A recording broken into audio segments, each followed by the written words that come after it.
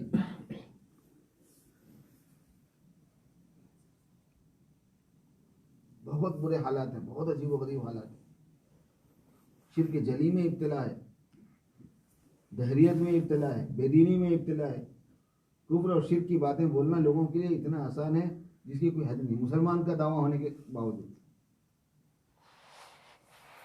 گشت میں ساتھی جاتے ہیں تو پتہ چلتا ہے, لوگ کھلے زبان سے بعض مرتبہ کہہ دیتے ہیں کہ یار ہم نے نماز روزہ جو ہے نا وہ انڈیا پاکستان میں چھوڑ دیا تھا, آپ لوگ پھر یہاں لے کے آ گئے. جو آدمی ایسا بولے کیا حکم لگائیں گے آپ اس پہ؟ میں نماز نہیں مانتا, نعوذ باللہ من ذالک, کیا حکم لگائیں گے اس پہ آپ؟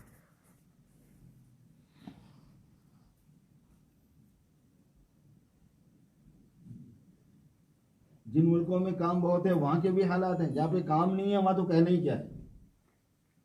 جہاں دعوت کی محنت ہوئی, جہاں بزرگان دین ہیں, اولیاء اللہ ہیں, اخبار ہوئے, ہر لین سے خدمات ہوئی, دعوت کی لین سے بھی, تعلیم کی لین سے بھی, تزکیہ اور تربیت کی لین سے بھی, وہاں کے حالات خود اتنے عجیب و غریب ہیں جس کی حد نہیں. میں اپنی انڈیا کی بات بتاتا ہوں آپ کو. ایک جگہ ہم جا رہے تھے, ہماری طرف ہی سائڈ میں ایکسٹی پیٹ کا علاقہ ہے, انگول اور مدراس کی طرف جاتے ہوئے, بنگلور کی طرف, میسور کی طرف جاتے ہوئے راستے میں جو پٹی آتی ہے وہاں کی طرف ان پر ہمارا سفر چل رہا تھا. ناشتے کا وقت رات تمام سفر ہوا. صبح ناشتے کا وقت, فجر کے بعد سوچا کہ کسی مسلمان ہوٹل میں ناشتہ کر رہے ہیں. تو اس جگہ ہم نے ساتھیوں سے کہا کہ بھائی مسلمان ہوٹل ہے کوئی؟ چلیں گے, ہاں یہ سامنے ہوٹل ہے, جاتے. وہاں ہم گئے تو جو کاؤنٹر ہوتا ہے, کاؤنٹر پہ ایک بڑا بت بنا ہوا ہے اور اس کے اوپر ہاتھ لگا ہوا ہے اور اگربتی بھی جل رہی ہے. میں ابھی کہہ رہا تھا مسلمان ہوٹل ہے, یہاں تو یہ ہو رہا ہے. ہمارے ساتھی نے کہا کہ بھائی بعض مرتبہ ہوٹل کرایہ پہ لی جاتی ہے, عمارت کسی غیر مسلم کی ہوگی, اس میں ہوٹل کوئی مسلمان چلا رہا ہو, تو تھوڑا تشویش تو ہوئی ہمارے کو کہ اب ہم یہاں ناشتہ کریں نہ کریں. تو بازو والے ویٹر سے ہم نے پوچھا تو کہنے لگے یہ مسلمان کی ہوٹل ہے اور یہ عمارت بھی مسلمان کی ہے, اس کا اونر بھی مسلمان ہے اور یہ ہوٹل بھی مسلمان کی ہے. اور مزید اس نے ایک بات یہ کہی کہ جو کاؤنٹر پہ بیٹھا ہوا ہے وہ اس کا اونر ہے, سیٹ صاحب ہیں وہی بیٹھے ہوئے. اور وہ ہمارے لیے نیا تجربہ تھا, آپ کے لیے بھی نیا ہو جائے گا یہ تجربہ. ایک دم ہمارا کھانا تو بھول گئے, مطلب ایک قسم کی بے چینی سی ہوگی, یہ کیا یار, اتنا بھی بے دینی تو دیکھی لیکن یہاں تک تو نہیں دیکھی جاتی نا. وہاں گئے اس کے پاس تو نام اس سے پوچھا تو اس نے کہا میرا نام سید احمد حسین ہے. ہم نے کہا یہ کیا ہے, تو مسلمان ہے, ہم نے تو بت لگایا ہوا ہے, اس پہ ہار بھی تازہ تازہ پڑا ہوا ہے, اس پہ اگربتی بھی جل رہی ہے. میں نے کہا مولوی صاحب چندہ ہونا ہے تو دے دیتا ہوں, بولو جتنا چندہ ہونا ہے, جتنی میری گنجائش ہے اس کے اعتبار سے دے دیتا ہوں, اس کو کچھ مت بولو, یہ میرے رزق کا ذمہ دار ہے. ہمارے پلنے کا نظام اسی سے, ہم اس کی پوجا کرتے ہیں, ہماری ہوٹل اچھی چلتی ہے.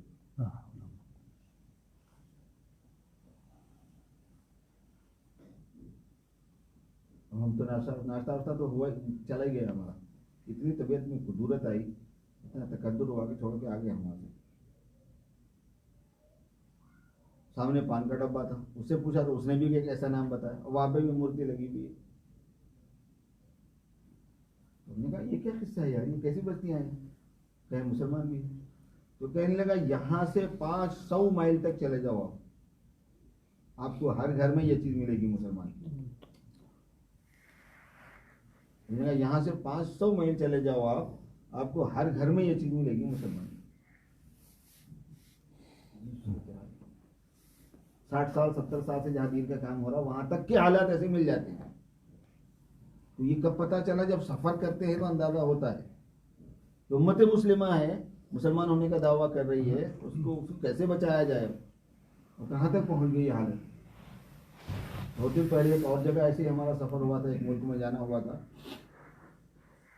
اس وقت تک اتنی ترقی نہیں ہوئی تھی اس ملک کو، ابھی حال میں اس کو بہت زیادہ ترقی ہوئی ہے. ہم لوگ نماز پڑھنے کے لیے کھڑے ہوئے ایک جگہ، تقریباً 100 سے زیادہ لوگ اطراف میں آ کے جمع ہوئے جماعت.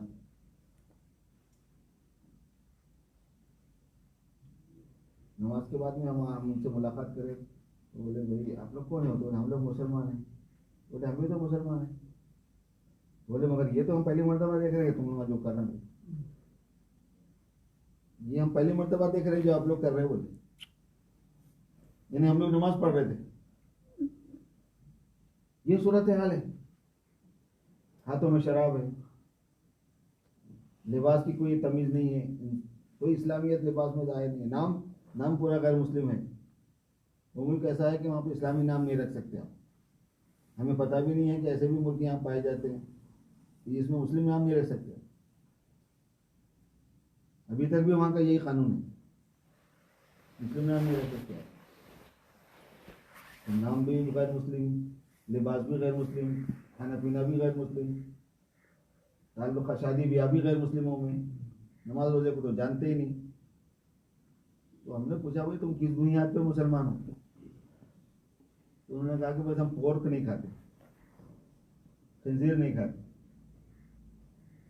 وہ قصہ یاد آ گیا ہے تھانوی رحمۃ اللہ علیہ کا. تھانوی رحمۃ اللہ علیہ نے بھی جماعتیں بنا کے بھیجنا شروع کی نا. یہ اپنے الیاس رحمۃ اللہ علیہ کے کام باہر آنے سے پہلے، علانیہ ہو جانے سے پہلے علماء کو خودی تحریک کی وجہ سے بہت فکر ہو گئی تھی. خودی تحریک کا مطلب غیر مستقل ہندوستان، پاکستان، بنگلہ دیش، سری لنکا جب سب ایک ہی تھا، اس وقت غیر مسلموں کی طرف سے یہ کوشش ہو رہی تھی کہ سب مسلمانوں کو غیر مسلم بنا لیا جائے. اس کو لوگ شدی تحریک بولتے تھے. اور جہالت اتنی زیادہ ہو گئی تھی، نہ مدرسے تھے، نہ علماء تھے، نہ مشائخین تھے، نہ کچھ نہ کیا، بہت ہی کمی پائی جاتی تھی. تو اس کی وجہ سے حالات ایسے تھے کہ دن بدن قافلے کے قافلے، بستیوں کی بستیاں جو ہے وہ اسلام سے نکلنے کا اعلان کر رہے تھے. اس زمانے میں بہت فکر ہو گئی تھی ہمارے اکابر کو. اس زمانے میں حضرت تھانوی رحمۃ اللہ علیہ نے بھی جماعتیں بنا کے بھیجی ہیں بہت سے شہروں میں، مگر وہ علماء کی بھیجتے تھے، صرف علماء کی جماعت کی تشکیل کر کے بھیجتے تھے. ایک گاؤں میں گئے تھے، ایک جماعت گئی تھی، ملفوظات کے اندر ہے واقعہ ہے. وہاں گئے لوگ، ہر قسم کی بے دینی بے ایمانی وہاں پر پائی جا رہی ہے، لیکن ان لوگوں نے کہا کہ ہم سارے کے سارے مسلمان ہیں. تو ان علماء نے پوچھا کس بنیاد پہ تم کہتے ہو مسلمان ہیں؟ تو بولے ہم تعزیہ جو ہے نا وہ بٹھاتے ہیں، علم اٹھاتے ہیں، حضرت تھانوی اور علم اٹھاتے ہیں، یہی ہمارے پاس اسلام ہے. یہ علماء پریشان ہوئے ان کو کیا بولیں گے. ہم یہ بولے کہ یہ خود ہی شرک ہے، یہ خود ہی بدعت ہے، تو کیا ہوگا. حضرت تھانوی کو لکھا کہ حضرت یہاں پہ ایسی ایسی بات ہے. تو حضرت نے فرمایا ان سے یہ بولو کہ تم بہت پکے مسلمان ہو تو پابندی سے بٹھانا. تم بہت پکے مسلمان ہو، پابندی سے بٹھانا، کیونکہ وہی چیز کو اسلام سمجھ کے پکڑے ہوئے ہیں. اگر یہ بتا دیں کہ یہی بھائی اسلام ہے تو جو ایک تاگا لٹکا ہوا ہے وہی ٹوٹ جائے گا. پھر ان کو جرأت آ جائے گی بتانے کے لیے کہ اب ہم تو نہیں ایسا ختم. تو وہی چیز ہمیں بھی یاد آئی. ہم نے کہا بھائی تم بہت نہیں کھاتے نا، بہت پکی چیز ہے، تم بہت پکے مسلمان ہیں. لیکن جس علاقے میں ہم جب رہے وہاں اس علاقے میں جتنے دن ہم رہے، دو ہی کام تھے ہمارے. نام اسلامی رکھنا، تم اس نام سے بھی اپنے کو موسوم کرو، اسحاق ہے، اسماعیل ہے، یوسف ہے، ابراہیم ہے، محمد ہے، فلاں فلاں فلاں، اور کلمہ یاد دلا. اس علاقے میں یہی کام تھا جتنے دن جماعت تھی. سفر سے پتہ چلتا ہے امت مسلمہ مسلمان ہونے کے باوجود کہاں پر ہے، کس سطح پر ہے. بہت عجیب حالت، ارتداد کا سیلاب ہے. جس وقت جو ہے یہ سن 2000 میں بہت سی قسم کے سیمینار، سمپوزیم، مختلف قسم کے پروگرام یہ وہ دنیا میں بہت زیادہ چل رہا تھا، منائے جا رہے تھے. اس میں جو ہے نا بہت سے انٹرویوز، ڈبیٹ، مختلف پارٹیوں کے اس کے پروگرام ٹی وی پہ اس پہ چل رہے تھے بہت سے. تو ہمارے ایک دوست نے بتایا انہوں نے ایک ٹی وی پروگرام کو اٹینڈ کیا تھا. ڈاکٹر صاحب ہیں, انہوں نے سنایا ہم کو, بتایا کہ صاحب آج ایک ایسا عجیب انٹرویو آیا کہ بس میں پریشان ہو گیا. میں نے کہا ہوا کیا؟ انہوں نے کہا کہ ایک بہت بڑے پوپ کو بلایا گیا, پادری کو, اور اس سے یہ پوچھا گیا کہ تم نے گزشتہ صدی میں کیا کیا, کیا کمایا. تو انہوں نے کہا کہ ہم نے بہت کمایا ہے. ان سے کہا کہ تم نے بہت کمایا ہے, یہ تو کوئی بات نہیں, کچھ ثبوت دیجئے اس کا, کوئی مثال دیجئے اس کی, کوئی شہادت پیش کیجئے. تو اس نے کہا کہ صرف ایک ملک میں, اس پوری صدی میں صرف ایک ملک میں ہم نے 20 ملین مسلمانوں کو کرسچن بنایا.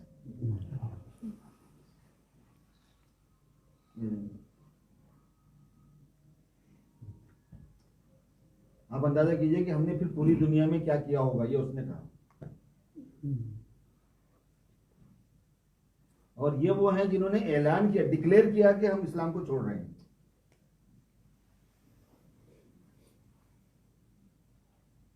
پوری دنیا میں اگر کہیں دو چار بھی, ایک بھی مرتد ہو رہا ہو, دو بھی مرتد ہو رہے ہوں, کیا مسئلہ ہے, چھوڑ دینے کا ہے. یہاں تو ملینوں میں ہے, ایک ایک ملک میں ملینوں میں. جب یہ انٹرویو ہمارے سامنے آیا تب وہ بات ذہن میں آئی. فرمایا انعام الحسن صاحب رحمۃ اللہ علیہ پہ کیا غلبہ تھا آخر وقت میں. ان کے ذہن پہ ایک ہی چیز غالب تھی آخر وقت میں کہ بھائی انڈونیشیا جماعت بھیجو, انڈونیشیا جماعتیں بھیجو, انڈونیشیا جماعتیں بھیجو. اس بندے پر انڈونیشیا کا اتنا غلبہ کیوں ہے کسی کو اندازہ نہیں تھا. یہ وہی کی کہانی ہے.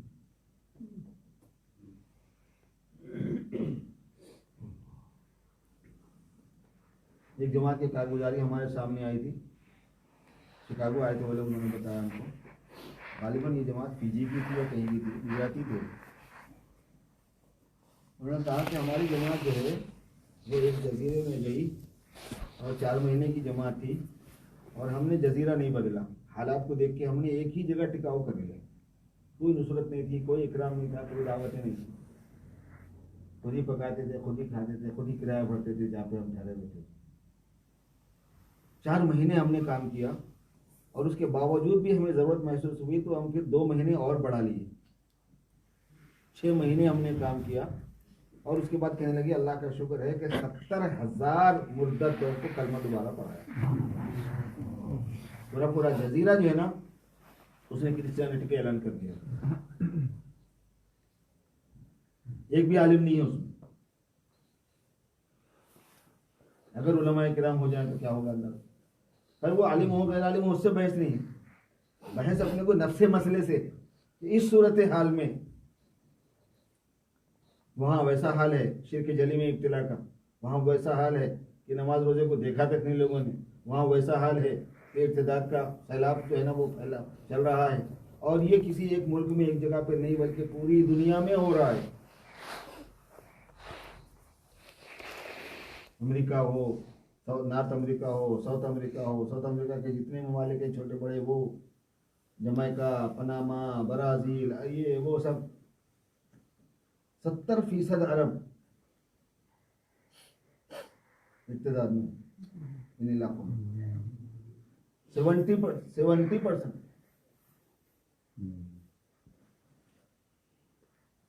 یہ وہی لوگ ہیں جو ہمیں ایک حدیث پڑھے تو 10 سنانے والے, ایک آیت پڑھے تو 10 سنانے والے, کہ تم ہمیں کیا سمجھانے کو آئے. ہم بتاتے ہیں تم کو کہ آیتیں کہاں پہ کیا کیا ہیں, ہم بتاتے ہیں تم کو حدیثیں کہاں پہ کیا ہے. حدیث بھی خوب یاد, قرآن بھی خوب یاد, لیکن دینی زندگی نہیں. معاشرہ پورا غیروں کا, تہذیب اور ثقافت پوری غیروں کی. یہ اصل چیز تو توحید ہے, اصل چیز تو عقیدہ ہے. بھائی اصل چیز عقیدہ ہونے کے ساتھ کچھ دوسری چیزیں بھی اصل رہتی ہیں, ذہن میں نہیں رہتا لوگوں کے. جب تک آدمی کو غفلت کے وقت میں دین لپٹا ہوا نہیں رہے گا, نکل جائے گا آدمی دین سے. ایک بہت بڑا راز ہے کہ غفلت کی حالت میں دین لپٹا ہوا ہونا انسان مسلمان کو, جب وہ غافل ہے, جب وہ معصیت میں, پھر بھی وہ دین میں لپٹا ہوا ہونا چاہیے, جس سے اس کی تہذیب ہے, جس سے اس کی ثقافت ہے, جس سے اس کا کلچر ہے, جس کی معاشرت ہے, بدوباش ہے. وہ اگر نہیں رہی، جب غفلت آتی ہے اور تھوڑا ٹائم اس پہ نکل جاتا ہے، اسلام پہ نکل جاتا ہے. یہ ہوا ان لوگوں کے ساتھ. بہت سی چیزیں ایسی ہوتی ہیں.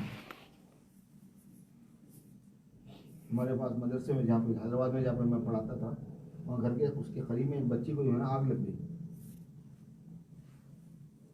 خیر بھاگ دوڑ مچ گئی، یہ ہو گیا وہ ہو گیا، اور انہوں نے بچی کے اوپر پانی نہیں ڈالے یا جیسے بھی طریقے سے آگ بجھائی، دوا خانے کی لگے. ڈاکٹروں نے کہا کہ یہ مر جائے گی. ہم نے پوچھا کیوں مرے گی بھائی، کیا ہوا اس کو؟ اس کا دل، گردے، دماغ، لیور، یہ سب صحیح ہے، یہ پھر بھی مر جائے گی. ہوتا نا کھڑے رہتے ہیں، ایسی بات چیت چل رہی ہوتی ہے تو بھی کھڑے ہوئے تھے، ہم کو تو کچھ پتا نہیں اس لائن سے. تو ہم نے کچھ پوچھا، ساتھیوں نے پوچھا بھائی کیوں مرے گی؟ تو انہوں نے کہا کہ اس کے مارنے کی وجہ یہ ہے کہ یہ 80% جل چکی ہے، اور جب کوئی 80% جل جاتا ہے اور اس کی اسکن ختم ہو جاتی ہے تو پھر انفیکشن کو روکنے والی کوئی چیز نہیں رہتی. جب باڈی کو انفیکشن سے روکنے والی کوئی چیز نہیں رہتی ہے، مختلف قسم کے بیکٹیریا اور وائرس حملہ کر دیتے ہیں، جب باڈی پر مر جاتا ہے. یہ ڈاکٹر نے بتایا ہم کو، ہمیں تو کچھ پتا نہیں تھا. تب اللہ تبارک و تعالیٰ نے ذہن میں یہ بات ڈالی کہ دیکھو اسکن جو ہے نا، اس کی کوئی اہمیت نہیں ہے دل کے مقابلے میں، دماغ کے مقابلے میں، لیور کے مقابلے میں، کڈنی کے مقابلے میں، اسی اتنی اہمیت نہیں ہے. اصل چیز تو دماغ ہے، اصل چیز تو دل ہے. یہ چیز کھا گئی ان عربوں کو. اصل چیز تو توحید ہے، اصل چیز تو عقیدہ سے. اور عقیدہ کون سا مٹی کا صحیح ہے وہاں پہ؟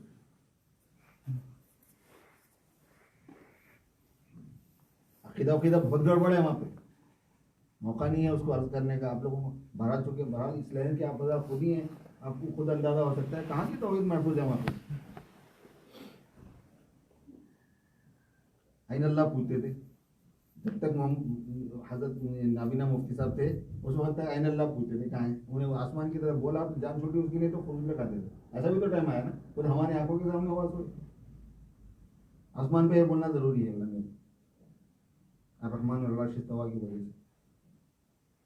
اور امام ابو حنیفہ رحمۃ اللہ علیہ کا کیا فتویٰ ہے؟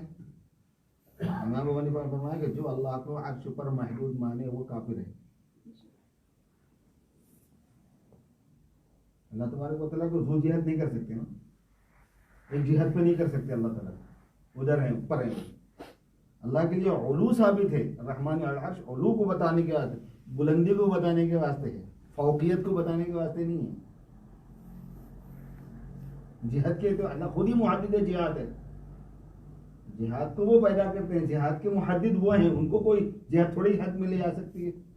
اللہ محدود نہیں ہو سکتے نا کسی ایک جہاد میں. وہی تو کفر ہے. نہیں سمجھ میں آتا وہ لوگوں کی. ایک مرتبہ جماعت میں 2 عرب آ گئے تھے.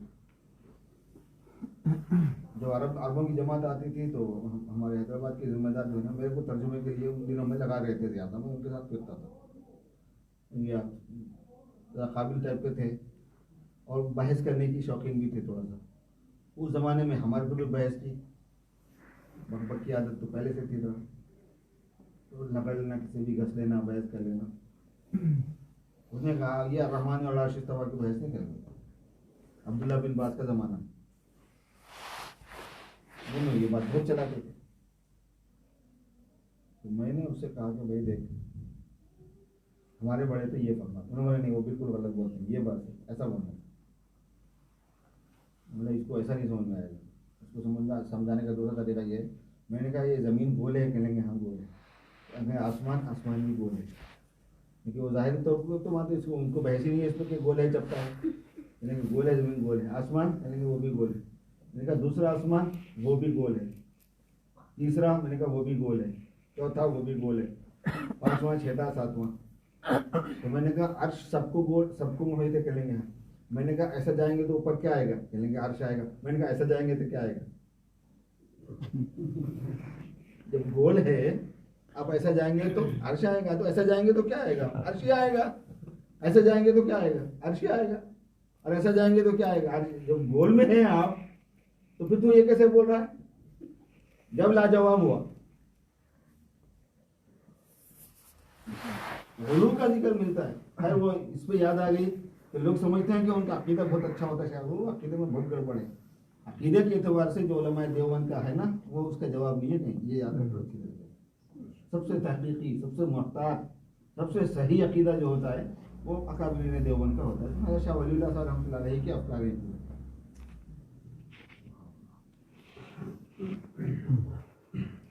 ان لوگوں کے ذہن میں یہ سب نہیں تھا. ان کے پاس یہ تھا کہ اس کی کوئی اہمیت نہیں ہے ظاہری معاشرت کی. یہ مغربی تہذیب کو ہم اپنا لیں, کھانے میں, پینے میں, پہننے میں, لباس میں, وضاقت میں, جگہ صورت میں, کوئی حرج نہیں ہے اس میں. اسلام اس سے کوئی تعارض نہیں کرتا, بحث نہیں کرتا. اسلام نے مقرر نہیں کیا کہ اسی طریقے کو آپ اختیار کرو. یہ بول کے انہوں نے ساری معاشرت اپنی بدل دی. تو غفلت کے وقت میں کوئی چیز اسلام کے نام پہ ان کو لپٹی ہوئی نہیں رہی. تو جو اسکن ہے اسلام کا وہ نہیں رہا ان کے پاس. جب اسکن جل گئی اس کی تو انفیکشن کو روکنے والی کوئی چیز نہیں رہی ان کے مذہب کو. مذہب کے انفیکشن کو روکنے والی, مذہب خراب کرنے کے لیے انفیکشن کو روکنے والی کوئی چیز نہیں رہی. اندر گھس گیا کفر اور بے ایمانی اور ارتداد آ گیا. 70% عرب مسلم ہو گئے. ایسے میں میرے بزرگوں بہت ہی بھاری ذمہ داری ہے ہم تمام کے اوپر جو دینی مدارس سے فارغ ہیں کہ ہم کو سفر کرنا پڑے گا پورے عالم میں. ہماری مسئولیت کا حصہ ہے یہ. ایک چیز کی ایک ذمہ داری کو ہم ادا کرتے ہوئے یہ نہیں کہہ سکتے کہ ہم دوسری نہیں کریں گے. کچھ مینیج کرنا پڑے گا. یہ ہے بات جو کہنا چاہتے ہیں تبلیغ والے. تبلیغ کے جو کام جب سفر کرتے ہیں, مذاکرہ کرتے ہیں, وہ اس ٹائپ کی چیز ہوتی ہے تھوڑی سی. کیونکہ میں تو نہ ادھر کا ہوں نہ ادھر کا. مطلب یہ کہ کوئی بڑا تبلیغی بھی نہیں ہوں, اس وجہ سے میں کھل کے بول بھی نہیں سکتا یہ چیز. ایسے ہی مذاکرہ کر رہا ہوں. بہت ضروری ہے سفر کرنا ہمارا. نہیں, ہم جو کر رہے ہیں یہ بہت ضروری ہے. ضروری مگر یہ ہے کہ اس کے ساتھ اور بھی ضروری چیز ہے. ایک ضرورت کے ساتھ دوسری ضرورت آ جاتی ہے بہت مرتبہ. ایک آدمی روزہ رکھا ہوا ہے, اس کے بعد سو گیا. ظہر کی نماز کے لیے لوگ اٹھائے اس پر, بھائی رمضان ہے, روزہ بھی ہے, نماز پڑھی. کہہ لگے میں روزہ رکھا ہوا ہوں نا, عبادت نہیں کر رہا ہوں کیا, یہ ضروری کام نہیں کر رہا ہوں, میں اللہ کا فرض پورا نہیں کر رہا ہوں. میں روزے میں ہوں, اللہ کا فرض ہی تو پورا کر رہا ہوں. کیا فرمائیں گے آپ اس کو؟ میں اللہ تبارک و تعالیٰ کا فرض پورا کرنے سے تم یہ کیسے سمجھ گئے کہ ایک فرض کے پورا کرنے سے دوسرے فرض سے چھٹی ہو جائے گی؟ تو جس فرض کے اوپر اللہ تبارک و تعالیٰ نے ہمیں رکھا ہوا ہے بہت بڑی اللہ پاک کی نعمت ہے, لیکن جس فرض سے ہم دور ہیں اس کی طرف توجہ دینے کی بڑی ضرورت ہے. اور وہ یہ ہے کہ ہم کو پوری دنیا میں سفر کرنا ہوگا, کیونکہ پوری امت کی ذمہ دار ہیں. حضور پاک صلی اللہ علیہ وسلم عالمی نبی ہیں اور ہم عالمی نبی کے وارث ہیں. ہم علم کے ساتھ عمل کے وارث ہیں, علم کے ساتھ محنت کے وارث ہیں. علم عمل ہی کا نام ہے اصل. جو حضور کا عمل تھا وہی صحابہ کا علم تھا. صحابہ کا علم کیا تھا, حضور کیا کرتے تھے. جو صحابہ کا عمل تھا وہی تابعین کا علم تھا. یہ تابعین کیا بولیں گے کہ صحابہ کیا کرتے تھے. تو آپ صلی اللہ علیہ وسلم کا جو عمل مبارک ہے وہ شامل ہے وراثت میں ہمارے.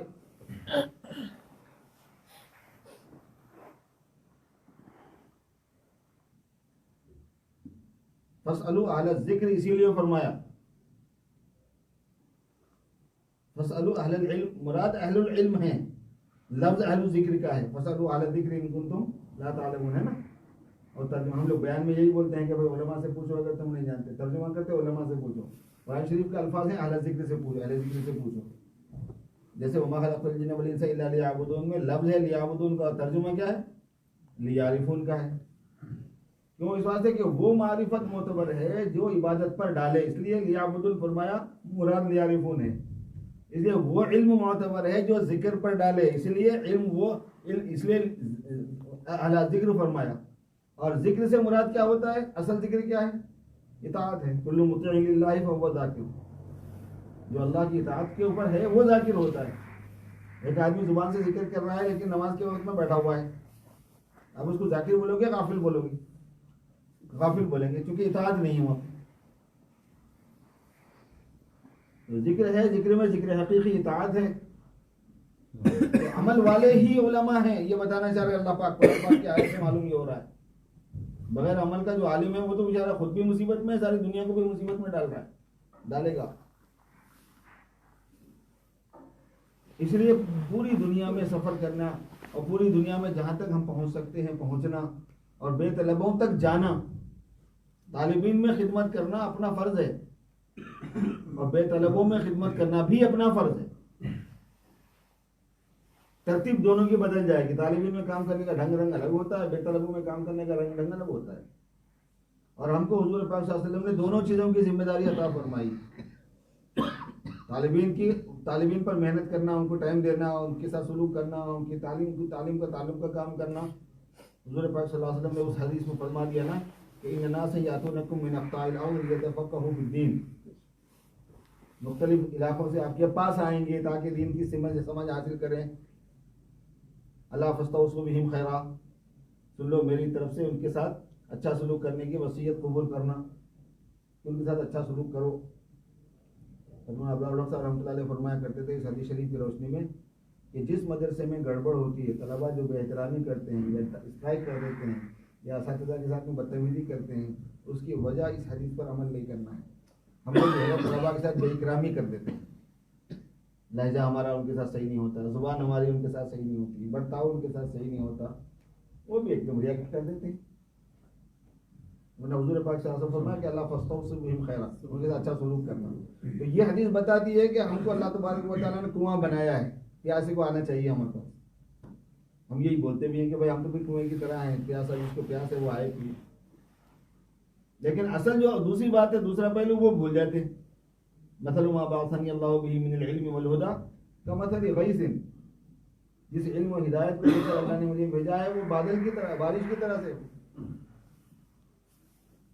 اور اس کی برسنے کی جو تفصیل بیان فرمائی آپ صلی اللہ علیہ وسلم نے اسی حدیث میں، اس میں تو یہ ہے کہ ایسی جگہ پر بھی وہ پانی پڑ جاتا ہے جو نہ جذب کر سکتا ہے، جو نہ جمع کر سکتا ہے، بلکہ وہ تو قیعان ہے، چٹیل ہے، وہاں پر بھی پانی اپنا کام کر دیتا ہے، برسنے کا کام تو کر دیتا ہے۔ جو لے لے اس کا تو کہنے ہی کیا، جو جذب کر لے اس کا تو کہنے ہی کیا، جو جمع کر لے ماشاء اللہ نور علی نور ہے، لیکن جو قبول نہیں کرتا اس پر بھی برس جانے کا ہے۔ اور میرے دوستو یہ تو سفر کے ذریعے سے ہی پاسبل ہے۔ اس لیے یہ عرض ہے کہ جہاں اپنی ان مصروفیتوں کے اندر ہم ہیں، اللہ اس کو قبول فرمائے بہت ہی اہم مصروفیت ہے، بہت جاندار چیز ہے، ضروری ہے۔ اس کے ساتھ ساتھ یہ جو دوسرا حصہ ہے یہ بھی اہم ہے، اور اس سے ہم کو چھٹی نہیں مل سکتی، اس کی جواب دہی ہم کو کرنا ہے، مسئولیت میں ہے ہماری۔ قرآن اور حدیث میں جو ہم نصوص میں غور کریں گے یہ ہماری ذمہ داری کے دائرے میں آئے گی چیز، اس پر ہمیں ہمارا اپنا وقت بھی لگنا ہے، ہمارا اپنا مال بھی لگنا ہے، جو ہمارے ساتھ ہاتھ میں، جو ہمارے بس میں ہے اتنا، اس کے اعتبار سے ہم کو سفر کرنا ہے، جانا ہے، پہنچنا ہے، اپنی حیثیت کو بھلانا ہے۔ جب باہر جائیں گے آپ تو آپ شیخ الحدیث ہیں، شیخ التفسیر ہیں، کون ہیں، کیا ہیں، سامنے والے کو کیا معلوم، وہ تو اکرام نہیں کرے گا، مگر اکرام کرانا کس کو ہے، ہمیں تو پیغام پہنچانا ہے۔ پھر بے آرام ہونا ہے۔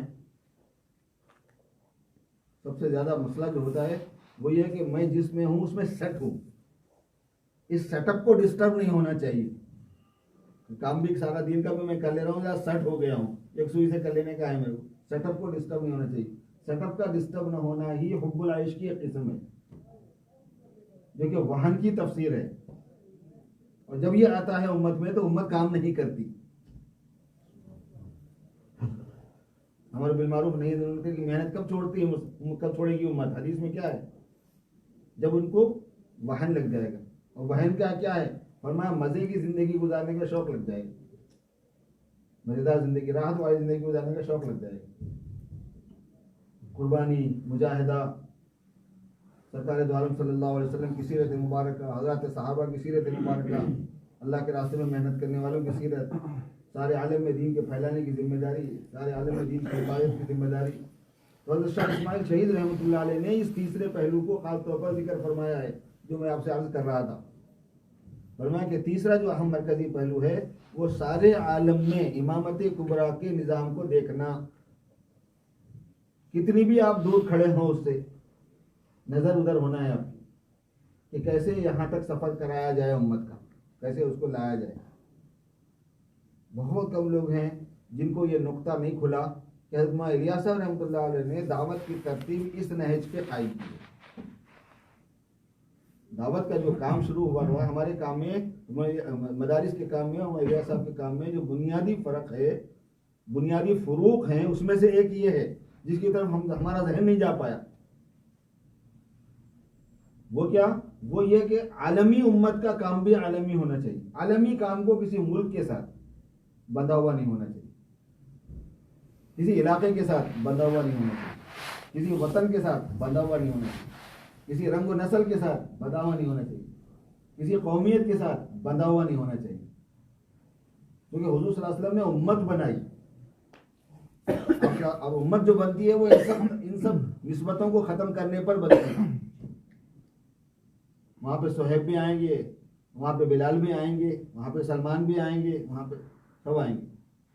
امت جو بنتی ہے ساری نسبتوں کو ختم کر کے بنتی ہے۔ اس وجہ سے کام کو اس نہج پہ اٹھایا کہ پوری دنیا میں کام پھیلا، کسی علاقے کے ساتھ محدود نہیں رہا۔ اور وہ کیسے پھیلا؟ اللہ تعالیٰ نے ویسی حکمت اور ویسا وژڈم، ویسی سیاست ان کو عطا فرمائی۔ اتنا بڑا سیاس آدمی اس پوری صدی میں نہیں گزرا جتنا مولانا الیاس، پوری صدی میں نہیں گزرا، پورے 100 سال میں اتنا بڑا سیاستدان نہیں گزرا ہے۔ چھوٹا سا سمپل قاعدہ بناتے تھے، اصول اپنا اختیار کرتے، وہ اصول ایسا ہوتا تھا کہ کسی کے دماغ میں نہیں چلتا تھا کہ کیا ہے اس کے پیچھے۔ لوگ کچھ بھی بولتے رہتے تھے، کسی کی زبان خاموش نہیں رہتی، مولوی کی زبان کا خاموش رہتی، مگر ان کو پرواہ نہیں تھی اس بات کی۔ انہوں نے ایک اصول یہ بنا دیا تھا کہ ہم سیاست میں نہیں جائیں گے، نہ سیاسی بات کریں گے، نہ سیاست میں حصہ لیں گے۔ ایک اصول بنا دیا، لوگوں نے خوب چیخو پکار کی، کہا یہ کیا بات ہوئی؟ اسلام کی رہبری تو ہر شعبے میں ہے، اسلام میں بھی ہے، سیاست میں بھی ہے، جدا ہوتی ہے سیاست سے تو رہ جاتی ہے چنگیزی۔ مگر مولانا الیاس صاحب اس کا فائدہ کیا تھا؟ ان کو ان کی نظر تھی، وہ دیکھ رہی، وہ قلندر تھا، وہ بندہ، وہ قلندر ہر سے گوید دیدہ گوید والی بات تھی۔ ان کی بات یہ تھی کہ ان کے اس اصول سے پوری دنیا کے بارڈر اٹھ گئے، مملک حکومتوں کی سرحدیں نہیں رہی اس کام کے لیے۔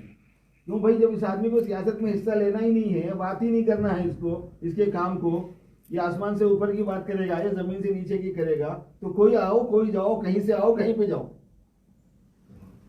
اس چیز نے جو ہے نا مشرق اور مغرب اور شمال اور جنوب اور امریکہ اور چائنا اور رشیا اور آسٹریلیا سب کو ملا دیا۔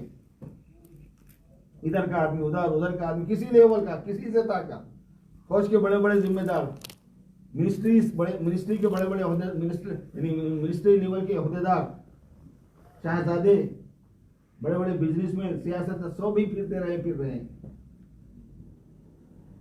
ایسی سیاست ہے، ایسی حکمت ہے۔ کیوں؟ اس وجہ سے کہ پورا عالم کے ہم ذمہ دار ہیں۔ نظم عالم کو بحیثیت مجموعی نظم عالم پر نظر کرنا ہے، اور بحیثیت مجموعی امت کو نظم عالم کی طرف سفر کرانا ہے۔ ٹائم لگے گا، بہت دور ہے، پر بہت لمبا سفر ہے، بہت مرحلے باقی ہیں، لیکن کرنا تو پڑے گا نا، ذمہ داری تو ہے ہماری، پوچھے جائیں گے ہم اس بات کی۔ وہ حضرت شاہ صاحب فرمان ہے ابقاء کے اندر، ابقات میں، کہ نظم عالم کی کو سنبھالنے کی ذمہ داری اور نظم عالم کی نگرانی اور نظم عالم کو قائم کرنے کی فکر، یعنی پوری امت مسلمہ میں پہلے دین کا شعور لانا، دین کی فہم لانا، دین پر عمل کرنے والے افراد تیار کرنا، پھر ان کو اسمبل کرنا۔ خالی پارٹس بناتے رہیں گے تو گاڑی چلنے والی نہیں ہے۔ یہی وجہ ہے کہ ہم بہت سی جگہوں پر پاکٹوں میں کام کرتے ہیں، لیکن ایک کا دوسرے سے رابطہ نہیں ہو سکتا، ایک دوسرے سے جڑ کے کوئی بڑی طاقت نہیں بن سکتی۔ جب کوئی بڑی طاقت نہیں بن سکتی تو کوئی بڑی شے وجود میں نہیں آ سکتی۔ یہ کام جاہل نہیں کر سکتے، یہ کام علماء کا ہے، سیاسی بصیرت والوں کا ہے، قرآن و حدیث پر گہری نظر والوں کا ہے، سیرت مبارکہ کے اوپر بہت عمیق نظر رکھنے والے اور بہت مہارت رکھنے والے، ان لوگوں کا کام ہے یہ۔ وہ اس باریکی کو پکڑ سکتے ہیں، دوسرا نہیں پکڑ سکتا اس بات۔ جس بندے کے ذہن میں یہ چیز ہوگی نا، اس بندے کو چیز بیٹھنے نہیں دے گی، اس کو سفر کرنا ہے۔ شاید بہت زیادہ دیر ہو گئی میں بولتے بولتے، میں معافی چاہتا ہوں آپ لوگوں سے. یہ عرض کرنا ہے میرے دوستوں، اس وجہ سے جہاں اپنی مقامی جو ذمہ داریاں ہیں ان ذمہ داریوں کو نبھانا بھی ہے، اس کو مینیج کرنا ہے ہوشیاری کے ساتھ میں، تدبیر کے ساتھ میں. اس کے ساتھ ساتھ جو ہے ہم کو خروج کی، نفر فی سبیل اللہ کی اور اللہ کے راستے میں جانے آنے کی اور سفر کرنے کی جو ذمہ داری ہے، اس ذمہ داری کو بھی نبھانا ہے. ملکوں میں جائیں گے، علاقوں میں جائیں گے، لوگوں کے ساتھ پھریں گے، اپنے کو بے حیثیت بنائیں گے، قربانی دیں گے، آرام سے بے آرام، یعنی اپنے آرام کو قربان کریں گے، بے آرامی کو برداشت کریں گے. حالات آئیں گے، آدمی کی صحت کے بھی مسئلے ہوں گے اور دوسرے بھی مسائل ہوں گے. ان سب چیزوں کا مقابلہ کرتے ہوئے جب آدمی تھوڑی جدوجہد کرے گا اور امت کے مجموعے کو سامنے رکھ کے تھوڑی سی بھاگ دوڑ کرے گا، تو عالم سے جو اللہ پاک نتائج لائیں گے، اللہ تعالیٰ کی جو عادت مبارکہ ہے وہ یہ کہ عالم سے ہوں گا یہ کام. علماء کی بس کی چیز ہے یہ. ابتدائی کام تو سب کر سکتے ہیں لیکن بڑا کام سب نہیں کر سکتے. چھوٹی چھوٹی چیزیں سب ہو جا سکتی. اینٹ بنانے والا جو ہے نا، جو اینٹ بناتا بھٹی سے جو اینٹ بنانے والا ہے نا، وہ تو کوئی بھی بنا لیتا ہے. بھٹی والا بھٹی میں جو بھی مزدور کام کر رہا ہے وہ بنا لے گا، لیکن مکان میں بھٹی بنانے والا نہیں بنا سکتا. اور مکان کا جو نقشہ ہے، مکان کی جو ڈیزائننگ ہے، مکان میں جو فیسلٹیز ہیں، جو سہولتیں ہیں، وہ مستری بھی نہیں کر سکتا. وہ تو انجینئر کا کام ہے. اس میں جو برکت بنانا ہے، جگہ میں زیادہ سے زیادہ سہولت نکالنا ہے، فیسلٹیز فراہم کرنا ہے، ہوا کی، روشنی کی، مکان کی مضبوطی کی، مکان کی قابلیت کی، یہ سب چیزیں یہ قابلیت والوں کا کام ہوتا ہے. امت مسلمہ کے بنیادی کاموں کے بعد جو تقاضے آتے ہیں، جو اجتماعی چیزیں ہوتی ہیں، ان کو ان میں آگے بڑھنے کے لیے دماغ چاہیے علماء کا. اور اس میں ہم جیسے جیسے آگے جائیں گے، اللہ تبارک و تعالیٰ رہنمائی بھی فرمائیں گے. اور پھر ہماری یہی قوتیں، جیسے چھوٹوں کی قوتیں جمع ہوتے ہوتے ایک بڑی شکل سامنے آئی، یہ درمیانی قوتیں جمع ہوتے ہوتے ایک اور چیز سامنے آئے گی، اور یہ اس سے عالی دماغ جمع ہوتے ہوتے ایک اور چیز شکل آئے گی. اللہ تعالیٰ کا وہ نظام جو کہ غیبی ہے، جو اللہ تبارک و تعالیٰ دعوت کو زندہ کرنے کے ذریعے سے چاہتے ہیں. جب دعوت زندہ کی جاتی ہے تو اللہ پاک کے کچھ ارادے ہوتے ہیں. ایک حضرت یوسف صاحب رحمۃ اللہ علیہ کی بات یاد آئی. حضرت یوسف صاحب رحمۃ اللہ علیہ فرماتے تھے، سنا کہ یہ جو اللہ تبارک و تعالیٰ نے سورہ قصص میں فرمایا کہ وَنُرِيدُ أَن نَّمُنَّ عَلَى الَّذِينَ اسْتُضْعِفُوا فِي الْأَرْضِ وَنَجْعَلَهُمْ أَئِمَّةً وَنَجْعَلَهُمُ الْوَارِثِينَ وَنُمَكِّنَ لَهُمْ فِي الْأَرْضِ وَنُرِيَ فِرْعَوْنَ وَهَامَانَ وَجُنُودَهُمَا مِنْهُمْ مَا كَانُوا يَحْذَرُونَ. یہ 5 ارادے جب اللہ تبارک و تعالیٰ کے ہوئے تو موسیٰ علیہ السلام کو پیدا کیا. یہ فرماتے تھے، سنا کہ موسیٰ علیہ السلام ایک داعی ہے، کہ پیغمبر داعی ہوتا ہے تو داعی کا وجود کے پیچھے اللہ تبارک و تعالیٰ کے یہ 5 ارادے ہوتے ہیں. وَنُرِيدُ أَن نَّمُنَّ عَلَى الَّذِينَ اسْتُضْعِفُوا فِي الْأَرْضِ وَنَجْعَلَهُمْ أَئِمَّةً وَنَجْعَلَهُمُ الْوَارِثِينَ، ترجمہ نہیں کروں گا میں. وَنُمَكِّنَ لَهُمْ فِي الْأَرْضِ وَنُرِيَ فِرْعَوْنَ وَهَامَانَ وَجُنُودَهُمَا مِنْهُمْ مَا كَانُوا يَحْذَرُونَ أَوْحَيْنَا إِلَىٰ أُمِّ مُوسَىٰ أَنْ أَرْضِعِيهِ. ہم تعالیٰ شانہ نے اس محنت کو جو وجود عطا فرمایا اپنے فضل خاص سے، میرے دوستو، اللہ تبارک و تعالیٰ ہماری ذمہ داری میں جو چیز رکھی ہے وہ ہمیں کرنا پڑے گا. اللہ کی ایک ترتیب ہے. جیسے موسیٰ علیہ السلام کی حفاظت کرنا، پالنا ان کا کام، انہوں نے ذمہ داری تھی، بتا بھی دیا تھا، لیکن اماں کو تو لگایا نا کام. ان کی اماں کو کیا کام لگایا کہ اس کو صندوق میں بند کر، اس کو پانی میں ڈال. لگایا نہیں لگایا ان کو والدہ کو کام؟ لاؤ تابوت مقصوبی ہی ملی. اب پھر اس تابوت کو پہنچایا بھی تو کہاں پہنچایا؟ پھر ان کے پاس میں پہنچایا. اسی کی ذمہ داری دے دی کہ تو ہی سنبھال، اس بچے کو تو ہی سنبھالنا ہے، تجھے ہی پالنا ہے اس بچے کو. لِيَكُونَ لَهُمْ عَدُوًّا وَحَزَنًا، تاکہ تیرے غم کا پورا سامان تیار ہو جائے اور تیرا دشمن جو ہے نا تیرے ہی ہاتھوں اچھی طریقے سے پیر ہو جائے. قرآن پاک کا علام عاقبت کا ہے، لِيَكُونَ نتیجتاً. اللہ تبارک و تعالیٰ میرے دوستو، یہ ہو سکتا ہے کہ اسی غیبی نظام کے تحت حق تعالی شانہ نے اس پرفتن دور میں سارے عالم کے اعتبار سے ایک محنت کو وجود میں رحمت فرمایا، اور پوری اجتماعیت کے ساتھ ایک ہی مرکز، ایک ہی امیر، ایک ہی اسٹائل، ایک ہی نظام، ایک ہی لینگویج، ایک ہی زبان. وہاں پہ آپ میرے محترم بزرگوں دوستوں سے سنو گے تو لسٹر میں آ کر بھی میرے محترم بزرگوں دوستوں سے سنو گے.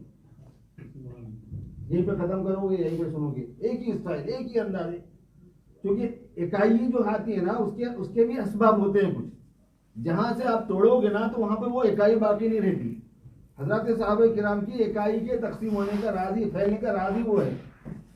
کیسے فلسطین جو ہے نا یہ پورا کا پورا عرب بن گیا, کیسے مصر پورا کا پورا عرب بن گیا, کیسے الجزائر پورا کا پورا عرب بن گیا, کیسے عراق پورا کا, یہ تو عرب تھے نہیں یہ ممالک, کیسے عراق پورا کا پورا عرب بن گیا, کیسے سوڈان اور صومال پورا کا پورا عرب بن گئے, کیسے حبش کے علاقے پورے کے پورے عربستان میں داخل ہو گئے. لباس بھی ایک, تہذیب بھی ایک, ثقافت بھی ایک, کھانے پینے کا انداز بھی ایک, عادتیں بھی, سب چیز سب یہی جانتے لوگ کہ یہ سب عرب ہیں. تاکہ عرب ہے, یہ لوگ عرب ہے ہی نہیں, عرب بنے بعد میں. کیسے بنے؟ وہ ایک خاص انداز سے بنے, کیونکہ صحابہ کرام جو چیز لے کر چلے تھے اس میں امتیاز نہیں تھا کوئی, تو ایز اے ٹیز قبول کر لیا آنے والوں نے, سامنے والوں نے, جو ایز اے ٹیز اس کو قبول کر لیا, ساری چیز ایک ہی رنگ کے اندر یہاں سے وہ چیز ہوتی. اب تعالیٰ شان ہو مجھے اور آپ کو میرے دوستوں توفیق اور ہمت عطا فرمائے. اس لیے اگر عزائم فرما لے سفر کے تو انشاءاللہ تعالیٰ بہت مہربانی ہوگی آپ حضرات کی, ہمارا بھی جی خوش ہو جائے گا تھوڑا سا.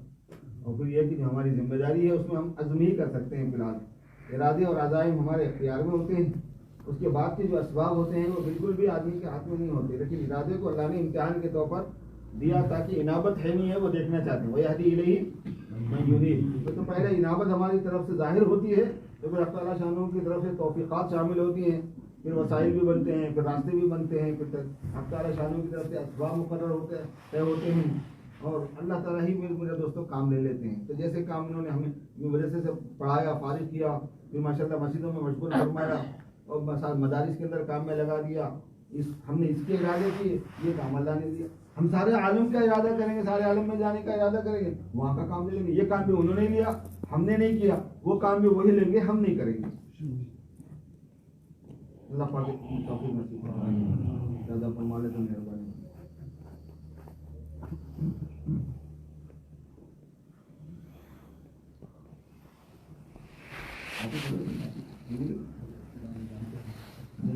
جو ساتھی بولیں گے وہ بتائیں گے نا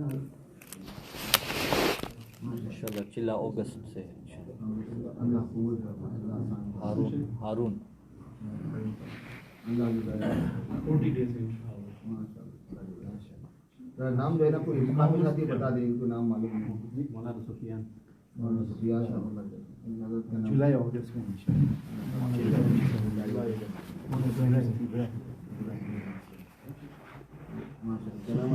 سفیان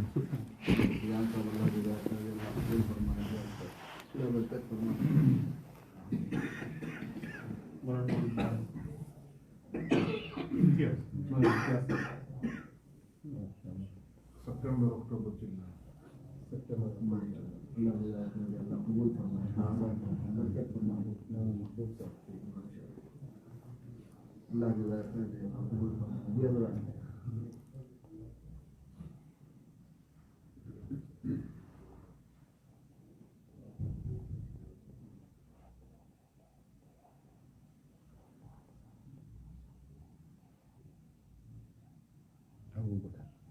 ابو بکر صاحب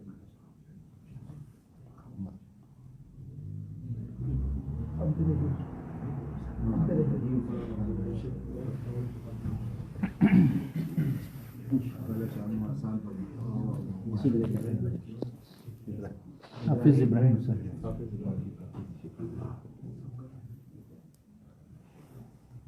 اور حضرات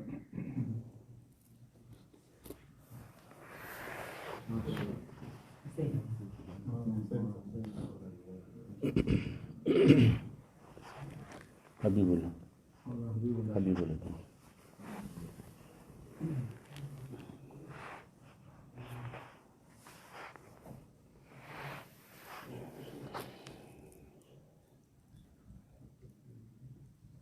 ہر مہینے 3 دن فرمائیں. اچھا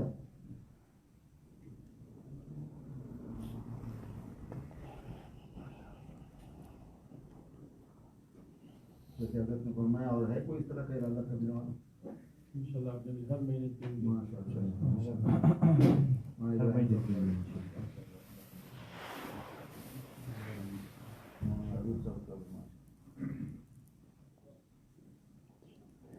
ضرور انشاءاللہ مجھے 3 دن جماعت کے ساتھ کوشش کریں گے.